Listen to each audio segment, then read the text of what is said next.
Thinking about starting a new fitness or weight loss program? I've got a story you have to hear. I'm Lacey Green, a super trainer with Body. I had a client who came to me because she was really frustrated that every gym or trainer she tried made her feel bad because she was a beginner. She had tried it all, but she just felt humiliated.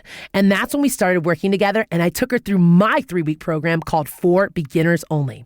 Once she realized that she wasn't the problem and that she just needed the right program, she started to get results, and now she's completely unstoppable and feeling so confident, and I can do the same for you. On the Body app, subscribers lose 5 to 10 pounds consistently in their first month, and I bet you will too. And right now, I'm inviting you to sign up for a 1-year subscription to Body, and I'll give you $100 of in-home fitness equipment for free. But this is a limited time offer for the next 500 beginners who want to get started. So to get your $100 in free gear right now, just go to body.com. That's body with an I.com. Again, BODI.com. With the Lucky Land Slots, you can get lucky just about anywhere. This is your captain speaking. We've got clear runway and the weather's fine, but we're just going to circle up here a while and get lucky. No, nothing like that. It's just these cash prizes add up quick. So I suggest you sit back, keep your tray table upright, and start getting lucky. Play for free at LuckyLandSlots.com. Are you feeling lucky? No purchase necessary. Void where prohibited by law. 18+ terms and conditions apply. See website for details. Petri Wine brings you Basil Rathbone and Nigel Bruce in the new Adventures of Sherlock Holmes.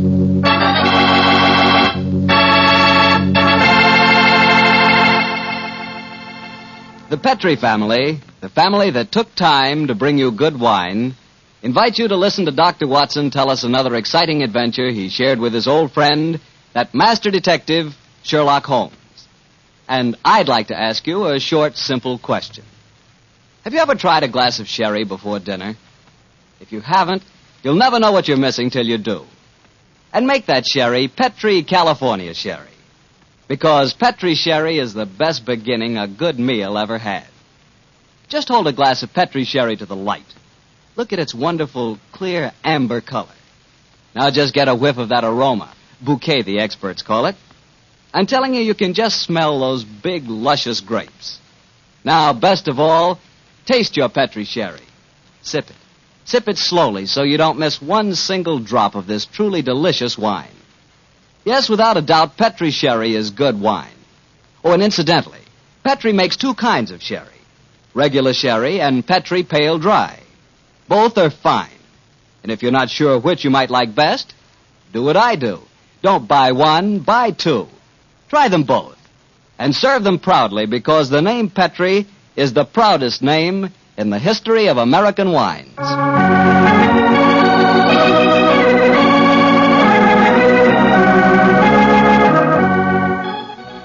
And now I'm sure our good friend and host, Dr. Watson, is waiting, so let's go in and join him. Come in. Good evening, Doctor. Good evening, Mr. Bartell. Here, quiet with it. Down, Monty. Down there. Dogs seem very chipper tonight. Tonight, yes, but they've been in disgrace most of the day, Mr. Bartell. Oh? What have they been up to? After the seals again, Doctor? No, my boy, this time it was chickens. They got into my neighbor's coop and had a delightful time. Fortunately, there were no casualties, but I'm afraid that my good neighbor policy has suffered a slight diplomatic strain.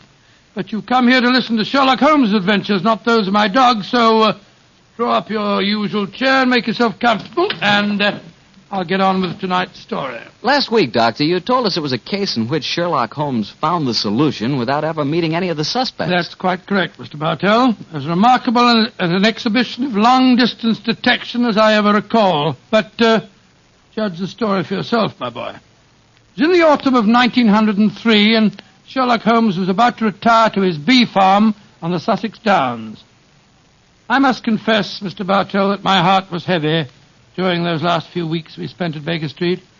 I thought of the countless adventures that we'd shared together. I remembered those many evenings of quiet comradeship and companionship. A fire blazing away on the hearth as Holmes lay back in the shadows playing his beloved violin. And then, Mr. Bartell, as so often happened, there'd be a violent jangle on our doorbell, and some wretched soul in misery would be standing before us and pouring out his troubles. Suddenly the violin would be discarded, and Holmes the dreamer would become Holmes the man of action. Come, Watson, the game's afoot, he'd say. And in a few moments later, we'd be rattling off in a cab through the foggy, gaslit London streets. Yes, Doctor, I can imagine it was pretty hard for you to leave Baker Street. It was, Mr. Bartell. However, as it transpired, there was one more adventure awaiting us before we left. A few days before the actual move, I persuaded Holmes to take an afternoon off from his packing and accompany me on a visit to the laboratory of an old friend of mine, a Professor Jean Boulin. He was an eminent French scientist engaged in very important work at the London University. Well, by the way, this was at a period, Mr. Bartell, when radium was something extremely new and extremely rare. The university had just acquired a minute but invaluable portion of the element, and Professor Boulin was in charge of the research connected with it. I can remember the picture so well as Holmes stood in the laboratory talking with keen interest to the distinguished scientist. Amazing, Professor Boulin. Quite amazing. Think that this tiny leaden vessel contains one of the most precious substances in the world. Yes, Mr. Holmes. We have a great deal to thank Madame Curie for. This new element may force us entirely to revise our concepts of all physical structure. Your research is a great responsibility, Boulin. It is, Watson. Though I must confess that I wish the authorities here would give me a freer hand. I foresee such infinite possibilities in the use, particularly the medical use of radium. But my conservative superiors seem to regard it only as a toy, a scientific curiosity. Limit your experiments accordingly, I suppose. Exactly. I'm given no opportunity to do anything that's in the least radical. Must be very disheartening. How can research ever get anywhere along those lines? It is a great misfortune, Holmes, that you've determined to retire to your bee farm. This project we could use such an analytical mind as yours. You flatter me, Professor. How many assistants do you have working with you, Boulin? 3, but none of them are very inspired, I'm afraid. What? My best assistant is a man named Barker. He's a little on the conservative side, too. But he is extremely adroit. The other 2, a young man called Taylor and the girl Gladys Hughes. They mean well. But gauche, I fear, is the only word to describe them. Why do you laugh, Boulin? I was just amused to observe that in describing my assistants, I chanced to be literal as well as figurative. It's odd that random symbolism can sometime... but never mind that. You would like to see the rest of the laboratory? Yes, indeed we would. Yes, thank you very much. I have some extraordinarily interesting photographic plates that record the emanations of radium. They're over here. I think you will find them most fascinating.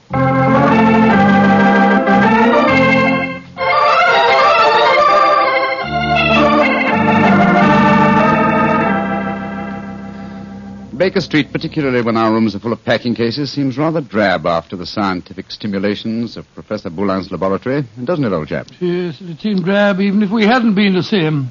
I feel frightfully depressed, Holmes. I just don't know what I'm going to do without you. Oh, you're still a young man, Watson, and a susceptible one. You'll marry again. No, I won't. Yes, you will, old chap. And you'll end up by being glad that your old roommate, your difficult, rather unsociable old roommate, is living in retirement on the Sussex Downs. Rubbish. I shan't feel anything of the kind. In any case, I don't think you'll be able to stay in retirement for long. Your mind is much too alert to be satisfied by being a sort of midwife to a bunch of beastly bees. Oh, dear Watson. I feel that you'll never eat honey again. Yes, you can laugh, Holmes, but I could see how excited you were when Boulin suggested that you might help him with his radium experiments. Flattering suggestion, I must admit, my dear fellow. Just the same, Oh, now, who the devil's that? From the urgency of the tug on the bell pull, I'd say that it was a client. And go and head him off, will you, old chap? Yes, I'll do my best. Oh, Watson, explain that I'm no longer in practice. Too late, Holmes. He's brushed past Mrs. Hudson. Here he comes rushing up the stairs. Oh, confound it. I beg your pardon, sir, You but... Mr. Sherlock Holmes? No, I am not Sherlock. Then you must be Mr. Holmes. That is my name, sir. But may I ask what accounts for your rather whirlwind entrance? My housekeeper, Mrs. Hudson... I haven't any time to consider etiquette. My sister Gladys Hughes has vanished. Vanished into thin air. You've got to find her for me, Mr. Holmes. I'll pay you any fee you name, but you've got to find her. Mr. Hughes, I'm extremely sorry that your sister has vanished, but I'm afraid that I can do nothing to help you. I'm retiring. I'm giving up my practice. If you won't help me, I'll go to someone who will. That's exactly what I mean, sir. I suggest that you go to the police, or if you insist on a private investigator, I can strongly recommend Mr. Martin Hewitt. Yes. His address is 39 Pont Street, Knightsbridge. Good day to you. Good day, Mr. Hughes. 36 Pont Street, Knightsbridge. Mr. Martin Hewitt. Yes, I can understand his concern, but his manners leave a great deal to be desired. Holmes. Gladys Hughes, his missing sister. That was the name of one of Professor Boulin's assistants, wasn't it? True, old fellow, but it's probably only a coincidence. What? Both Christian and surnames are extremely common ones. Well, I have a feeling that it may not be a coincidence. Oh, come now, my dear fellow. Don't you try and embroil me in a fresh adventure. I've retired and I'm leaving for Sussex in a few days. And if any more clients come wrenching at my doorbell, I shall ignore them.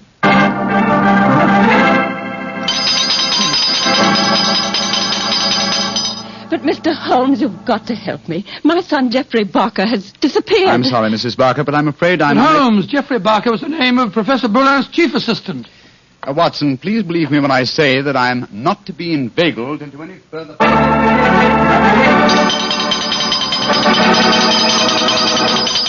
Mrs. Taylor, I'm sorry, but I can't help you. Oh, but Mr. Holmes, it's my husband. He's disappeared. We've only been married 3 months, and now... Oh, it's terrible. I've been so worried ever since he started to work on that strange new radium with Professor Jean Ballon. Holmes, you can't pretend it's coincidence any longer. Gladys Hughes, Geoffrey Barker, and now Taylor. The 3 assistants of Professor Boulin. I know it, Watson. Mrs. Taylor, the moving van will be here tomorrow to take my things to Sussex. I shall follow them immediately. I have retired, madam. Do you understand that? Retired.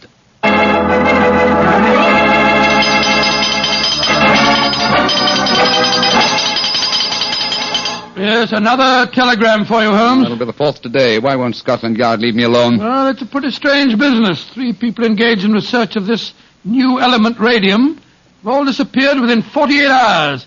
Scotland Yard needs your help. Let them earn their salaries, my dear Watson. I've helped them for the last time. Well, let's see how they've couched their latest diffusion. Oh, this isn't from Scotland Yard. It's from my brother, Mycroft. Mycroft? What's he going to say? Listen to this. Now Professor Boulin has disappeared. Great Scott. And the radium with him. Surely the pattern is obvious, Sherlock. Radium must be found, could solve the problem for you, but I'm too lazy. Consider what a flashy case for you to retire on. Regards, Mycroft. The old devil. Holmes, this is shocking. My old friend Boulin has disappeared. Yes, Watson, and now my brother asks me to investigate. The pressure becomes irresistible. Very well, I bow to fate and postpone my retirement for a few hours. Good man, Holmes. You know you'll never really retire. Let me see, as Mycroft says, there's an obvious pattern in this case. Our first step, of course, will be to interview all the doctors who treat patients without charge. Why?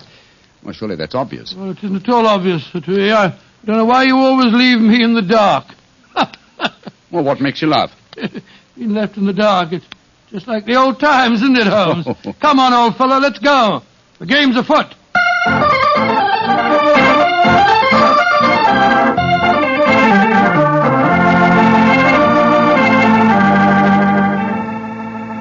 Dr. MacDonald, this is Mr. Sherlock Holmes. Mr. Sherlock Holmes, I'm very glad to meet you. And are you, Dr. MacDonald? I swear that I've never been in as many doctors' offices as I have today. But Mr. Holmes is in search of some information. Perhaps, Doctor, you can help him. I'll do my best. What do you want to know, Mr. Holmes? Whether you have any charity patients with skin eruptions or growths of any kind. I mean, patients that have not kept their appointments recently, perhaps. Now, let me see. Why, yes, I do. Old Mrs. Pendle. She has a very bad case of lupus. She was due for a treatment here yesterday, and I've seen nothing of her. Splendid. Can you give me her address? Why, certainly. It's in my book here. Well, I hope this isn't a false trail, Holmes. We can only explore it and see, dear chap. Here we are. Mrs. Pendle, 36 Elm Gardens, Clapham. Mrs. Pendle, 36 Elm Gardens, Clapham. Thank you, Doctor. I'm greatly obliged to you.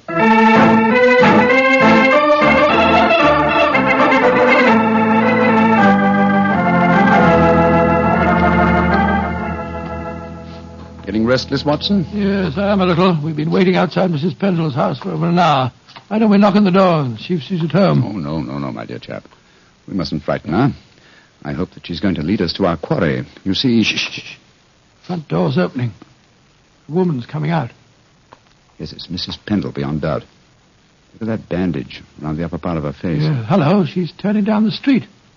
We're going to follow her, I suppose. Naturally, but let's give her a start, shall we? We don't want her to spot us. Well, while we're waiting, perhaps you'll clear up 1 or 2 points for me. I'm still very much in the dark. With pleasure, old chap. What puzzles you? Well, one of the things that Come on. What? We've given her enough of a start. Let's follow her. Oh, very well, very well. But look here, Holmes. You asked me what I didn't understand. Two things puzzle me. What did Mycroft mean by the pattern of the case? Why are we following a poor sick old lady through the London streets? I'll answer the first question, and I think the answer to the second will be self-apparent. The pattern of the case is clear.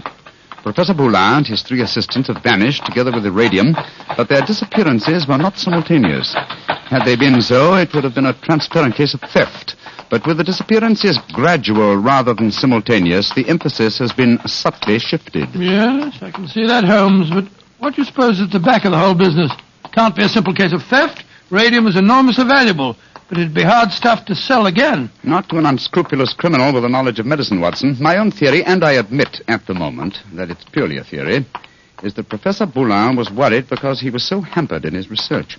You'll remember that he stressed his great faith in the medical values of the new element, radium. Yes, he did. It's more than possible that he places the rights of science above the rights of property, that he's determined that he and his group will carry on their invaluable research unhampered by the conservative restraints of the university. I see what you mean, Holmes, but how does Mrs. Pendle, the poor woman that we're following, enter the picture? Because one of the chief lines of radium research on the continent so far has been with her sort of trouble. Professor Boulin's obvious move, if my theory is correct, would be to contact poverty-stricken patients, promise them relief, induce them to abandon their regular treatments, and submit to him. By Jove, yes, Holmes, that seems perfectly logical, and yet I can't believe that Boulin would... Mrs. Pendleton has reached her destination. She's turned down a driveway. Yes, she's walking up to what looks like a deserted well. Hurry, old chap. Don't let her out of our sight. She's opened the door without knocking. She's gone in. We'll wait here for a moment or two, then we'll follow her. I have a feeling that your old friend, Professor Boulin, is not far away, Watson. Yes, you're probably right. But I hope we can do something to protect him from the consequences of what he's done. It might easily mean the finish of a brilliant career. I'll do everything in my power, but you know as well as I do... Shh, look. Mrs. Pendle's coming out again. Yes, and she's in trouble. Come on. Mrs. Pendle, what's wrong? I don't know how you know my name or who you be, but you ask me what's wrong. They tell me to come here to this address, and I find a doctor who'd help my face. I comes here, and what do I find? What did you find, madam? A corpse, sir. That's what I find. A dead man lying there in a great pool of his own blood.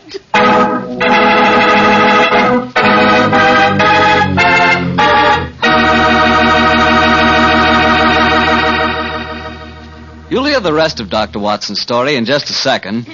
So I'm just going to remind you that there's one wine which everyone likes and which is good on any occasion. Petri California Sherry. You want a swell wine to serve before dinner? The perfect answer is Petri Sherry. If you want a wine that's delicious after dinner, or later in the evening when you're just talking things over with your friends, again you want Petri Sherry. And if you want a wonderful wine to serve at cocktail time, naturally you want Petri Sherry. Sherry is a wine that's good at any time. And Petri, well, Petri is the wine that's good all the time. Well, Dr. Watson, so following the tracks of old Mrs. Pendle led you to a corpse, huh? Yes, Mr. Bartell. Of course, Sherlock Holmes and I went at once into the broken-down warehouse to examine the scene of the tragedy. Slumped over a desk in a darkened, shabby room, a flickering candle giving a macabre lighting to the scene, was the body of a man. I think I knew its identity even before Holmes turned to me and said... It's Professor Boulin. All right, Watson. Poor devil. Murdered, of course. Yes, but examine him for yourself, will you? Yes. Yes, there's no doubt about it. This wound couldn't have been self-inflicted. The right auricle of the heart has been pierced. How long ago would you estimate death took place? Not more than a couple of hours ago, I should say. Not hard to reconstruct the killing. The murderer came up from behind Boulin as he sat here, crooked an arm around his throat. Yes. See the finger marks on the right-hand side of the neck? Here? Then stabbed him in the chest. And then withdrew the weapon and disappeared. Leaving no traces, confound it. A dusty room is an ideal place for recording footprints, but there are half a dozen different prints here, including Mrs. Pendle's. Hello. Here's the print of a smaller woman's shoe.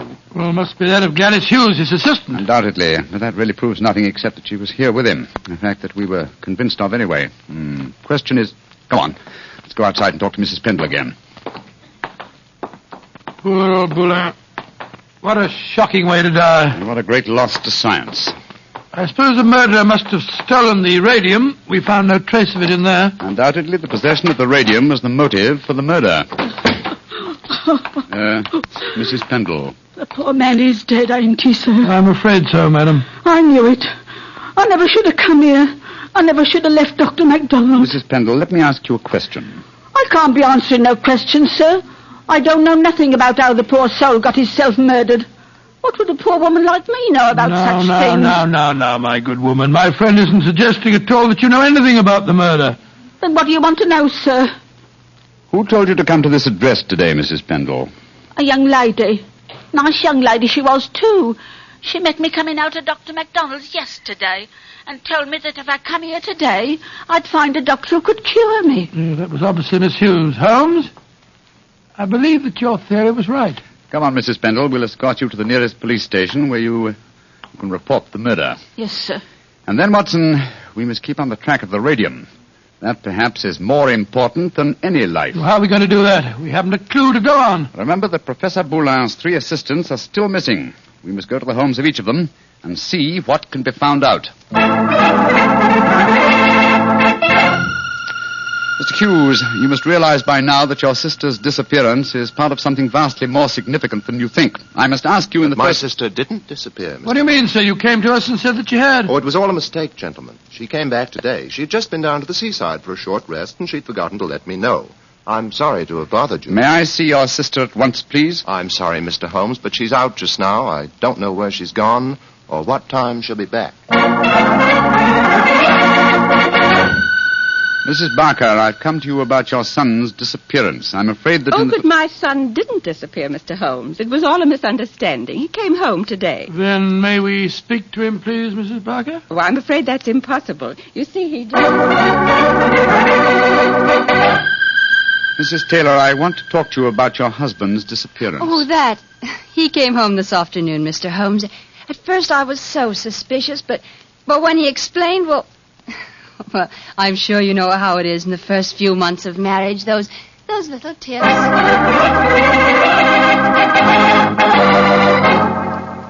Confound it, Watson.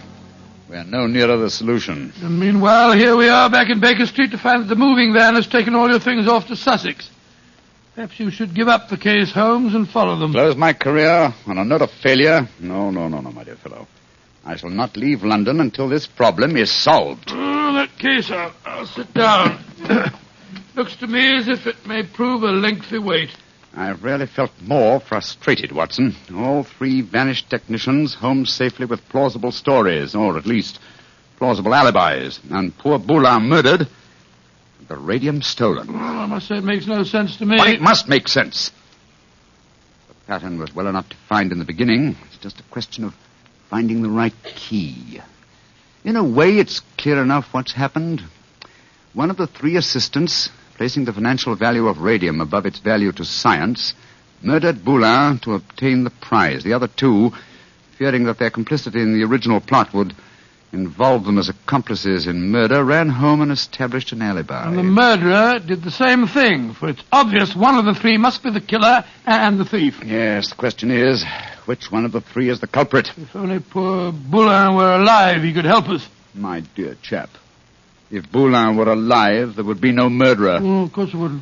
Now, let's see. Boulin gave us a few bare facts about his 3 assistants. I wonder... But, of course, Watson, I have the answer. The case is solved. What do you mean, Holmes? How can it be solved? You haven't done enough investigation. If it comes to that, you haven't even seen any of your 3 suspects. That isn't necessary. Oh, you know who did it? Yes, Watson, and so should you. But we know nothing to set them apart from each other, except that one of them's a girl. We know more than that, my dear fellow. Think hard. Well, Boulin told us that Geoffrey Barker was an excellent technician, while the other 2 were somewhat clumsy. We know even more than that. Well, I'm just if I know what, Holmes. I shan't even need to stay in London and follow the case through to its logical conclusion. A telegraph to Mycroft and another to Scotland Yard should take care of it, yes. And I can be in Sussex before the moving van, after all. You mean you're going now, before the case is solved? But it is solved, my dear fellow. All that remains to be done is some purely routine work. What's the time? Look, it's just 3 o'clock. Splendid. If we hurry, we can catch the 3:45 express from Waterloo. We? Yes, I was counting on you spending a few days down there with me, old chap. I hope you can spare the time. I should hate to make so drastic a change without my good old friend Watson at my side. Oh, of course, I'll be delighted, but... But what, my dear boy? The case of the disappearing scientists. Wait until we get to Sussex, shall we? As soon as I get an answer to my telegrams, I'll explain the whole thing to you. And now let's hurry, shall we? Our train leaves in 40 minutes.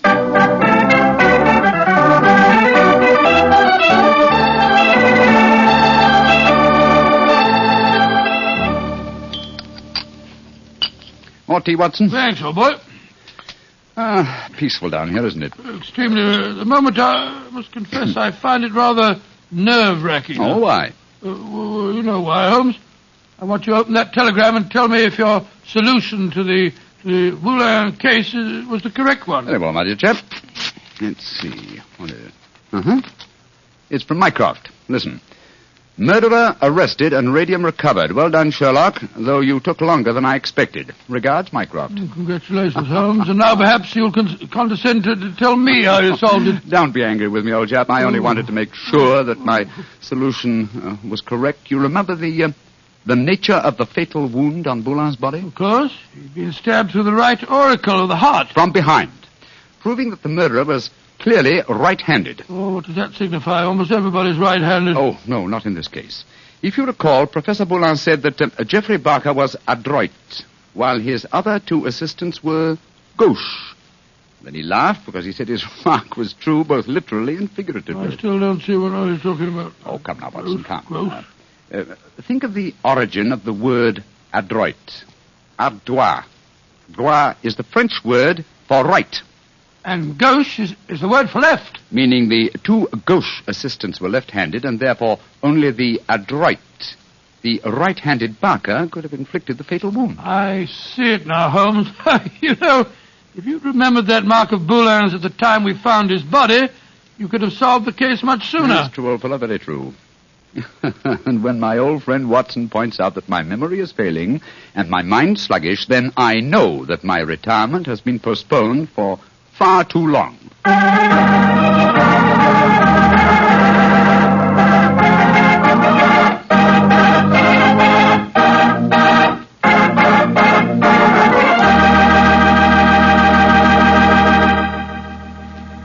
Well, so Holmes really went through with his idea of becoming a bee farmer. Yes, of course.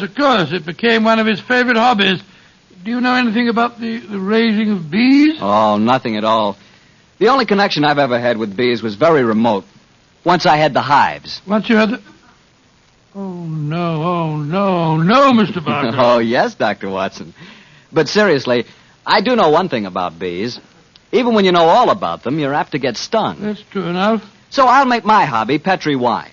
You know, you can't miss when you buy Petri wine, because Petri wine is always good wine.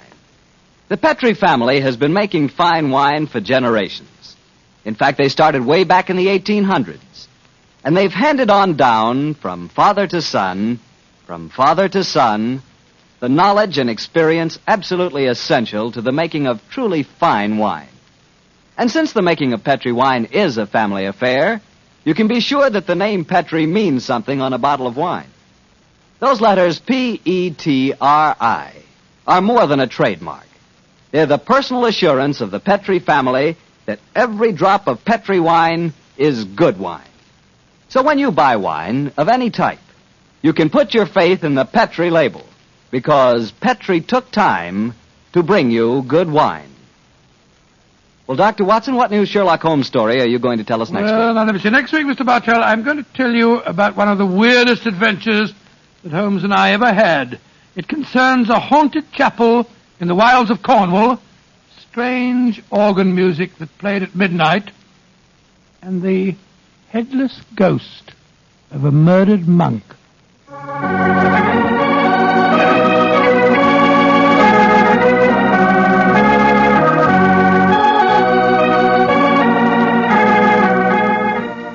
Tonight's Sherlock Holmes adventure was written by Dennis Green and Anthony Boucher and was suggested by an incident in Sir Arthur Conan Doyle's story, The Reigate Puzzle. Music is by Dean Fossler. Mr. Rathbone appears through the courtesy of Metro-Goldwyn-Mayer, and Mr. Bruce through the courtesy of Universal Pictures, where they are now starring in the Sherlock Holmes series.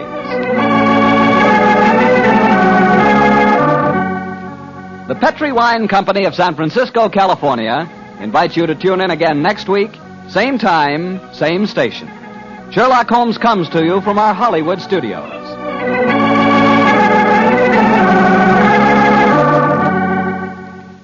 This is Harry Bartell saying goodnight for the Petri family. With Lucky Land Slots, you can get lucky just about anywhere. Dearly beloved, we are gathered here today to... Has anyone seen the bride and groom? Sorry, we're here. We were getting lucky in the limo and we lost track of time. No, Lucky Land Casino, with cash prizes that add up quicker than a guest registry. In that case, I pronounce you lucky. Play for free at LuckyLandSlots.com. Daily bonuses are waiting. No purchase necessary. Void where prohibited by law. 18+. Terms and conditions apply. See website for details. David's Bridal, where brides and bridesmaids get fabulously dressed. We let our friends pick out what we wear. Show off our dance moves. Obsess over every little detail. Hold your hand through it all. Smile bravely when it's time to let go. Make your dreams come true. The things we do for love. Only at David's Bridal.